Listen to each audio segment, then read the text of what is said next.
आपलं स्वागत. पाहूयात आजच्या ताज्या घडामोडी.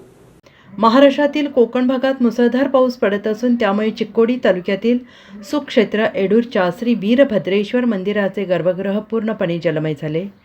होय, महाराष्ट्राच्या पश्चिम घाटात सुरू असणाऱ्या पावसामुळे कृष्णा नदीच्या पाण्याच्या पातळीत मोठ्या प्रमाणात वाढ झाली आहे आणि त्यामुळे नदीकाठावर पूर परिस्थिती निर्माण झाली आहे.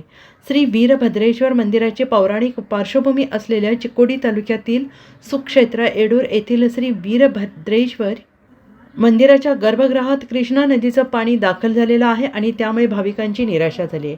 काल रात्री 10:30 मंदिराच्या दक्षिण दरवाजातून कृष्णा नदीचे पाणी श्री वीरभद्रेश्वर मंदिराच्या गाभाऱ्यात दाखल झाले आणि त्यामुळे कृष्णा नदीच्या पाण्याचा भगवान श्री वीरभद्रेश्वराला अभिषेक करण्यात आलेला आहे.